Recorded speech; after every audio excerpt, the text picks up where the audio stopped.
You know what solid feels like. You don't have to think about it. Your hand knows, your feet know, the floor beneath you knows. Solid is resistance. Solid is weight. Solid is the thing that does not give way when you press against it. You've known this since before you had words for it. And you are right. Completely, obviously, undeniably right. Until you hold a piece of aerogel. Pick it up. It weighs almost nothing. Less than air, people say, which is not quite true, but close enough to make you pause. It sits in your palm like a ghost decided to become geometrically convenient. It looks like frozen smoke. It looks like someone took a cloud and convinced it to stay still. And yet, press it, it resists. Tap it against a table, it clicks. Drop something heavy on it, and it holds far more than its appearance suggests anything should. It is, by every measurable definition, a solid. It conducts heat so poorly that you can hold a blowtorch to one face and press your bare hand to the other and feel almost nothing. It is the best thermal insulator humanity has ever made. It is used in space. It caught interstellar dust for NASA. It is real. It is solid. It is undeniably, provably, physically there. And it is 99.8% air. Pause on that number. Not mostly air, not largely air. 99.8%. The material in your hand, the thing resisting your fingers, clicking on the table, insulating against fire, is almost entirely nothing. Which raises a question the obvious answer cannot touch. If it is almost entirely nothing, what exactly is it that your fingers are pressing against? Richard Feynman did not like comfortable answers. Not because he was difficult, not because he enjoyed controversy, but because he had trained himself with extraordinary discipline to notice the moment when an explanation stopped explaining and started performing. He could feel it the way a sentence would begin to sound like understanding without actually delivering any. He asked once what it would mean to truly understand something, and his answer was uncomfortable. If you cannot explain it to a first-year student without losing its essential truth, you have not understood it. You have memorized it. He would look at aerogel, this thing, this almost nothing that behaves like something, and he would not be amazed in the way a television program wants you to be amazed. He would be precise. He would say, of course, what did you expect? And that response, that calm, almost impatient, of course, is where the real strangeness begins. Because Feynman understood something about solidity that most people never confront directly. He understood that the word solid does not describe what you think it describes. It never did. Aerogel does not reveal an exception. It reveals the rule. It just makes the rule impossible to ignore. The rule is this: nothing you have ever touched has ever actually touched you. Here's what you were taught somewhere between childhood and adulthood in the comfortable middle ground of science education. Matter is made of atoms. Atoms are made of a nucleus, protons and neutrons packed together, surrounded by electrons orbiting at a distance. The atom is mostly empty space. The nucleus is tiny, and the electrons circle it far away, and between them there is nothing. You were shown the diagram. You nodded. You moved on. What you were not told, or what failed to land with the force it deserved, is what that emptiness actually means for the world you live in every day. Press your hand against the table right now. Feel that resistance, that solidity, that undeniable fairness. You are feeling the electromagnetic repulsion between electron clouds. Not contact, not touch, not two things pressing together. Two fields of force pushing back against each other across an uncrossable gap. The atoms in your hand never reached the atoms in the table. They never could. The electrons surrounding each nucleus create a zone of electromagnetic pressure so intense that no ordinary force can push through it. What you call touching is two electron clouds refusing to occupy the same space. Which means that the solidity of the table, the floor, the chair, your own body, none of it is a property of matter in the way you assumed. It is a property of force, a consequence of electromagnetic interaction across empty space. The table is not solid the way you thought. It is forcefully empty. And the aerogel 99.8% nothing is just honest about it. This is where Feynman's patience with comfortable explanations would run out. He would say the question, what is your hand pressing against, has a precise answer. It is pressing against an electromagnetic field. And an electromagnetic field is not nothing. It is not air. It is a real physical thing that carries force across space. The electrons do not touch, but the force between them is as real as anything in nature. And then he would do what he always did. He would push the discomfort one step further. Because if what you feel when you touch something is electromagnetic force, not contact, not matter, but force, then what is the electron itself? The electron has no known size. Physicists treat it in their calculations as a point particle, a thing with mass and charge that occupies no space, a thing that is in some sense dimensionless. And yet the electron's field extends outward, and that field is what you feel when you press your hand against the surface. You are feeling the field of a thing that may itself be nothing but a field. Feynman, in his lectures, described this as one of the most extraordinary facts about the physical world, not that matter is mostly empty space, which is the version you get in textbooks, but that solid is a word we invented to describe what happens when fields interact. It is a description of experience, not of structure. Aerogel forces this into view, because aerogel was built deliberately and precisely to remove the material and keep only the structure, the web of bonds that gives the field something to propagate through. Silicon dioxide, silica, the same material as glass, stretched into a lattice so thin, so sparse, that 99.8% of the volume is open air. And the field still propagates. The electromagnetic force still resists your fingers. The solid is still there, because the solid was never in the material.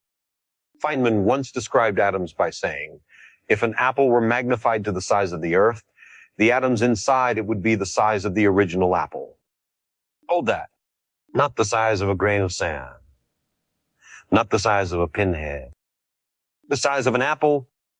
And then remember that the nucleus of each atom, the dense core where almost all its mass lives, is 100,000 times smaller than the atom itself. The atom is already almost nothing.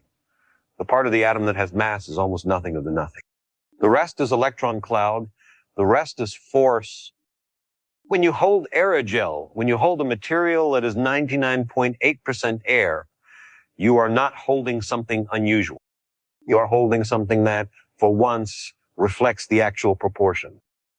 The aerogel is not a strange one. Every stone, every wall, every bone in your body is operating under the same physics. The electrons are always far from the nucleus. The nucleus is always almost invisible inside the atom. The atoms are always mostly space. The difference between aerogel and granite is not a difference in kind. It is a difference in how much of the field is visible to you. Granite hides it, aerogel reveals it, and this is what Feynman would say changes nothing. The physics was always there. The emptiness was always there. The force was always the thing you were feeling. Aerogel does not introduce a new principle. It demonstrates a principle so fundamental that we built an entire intuitive vocabulary, words like solid, dense, hard, real, that conceals it from us in everyday life. The world's lightest solid does not change anything about the world. It changes something about how clearly you can see it.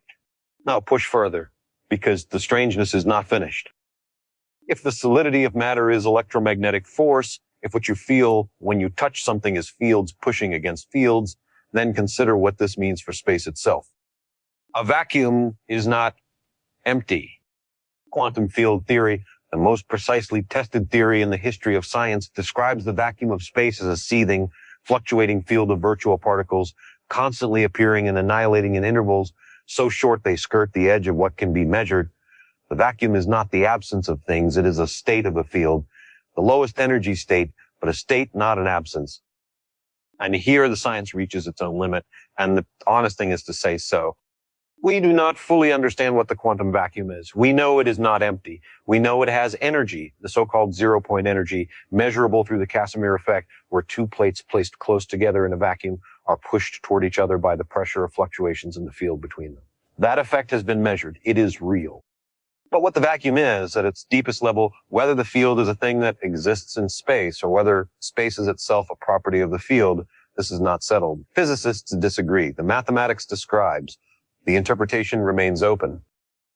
John Wheeler, one of the great physicists of the 20th century, spent decades thinking about this. He coined the phrase at from bit, the idea that physical reality might ultimately be informational, that what we call matter might be a pattern in something more fundamental than matter.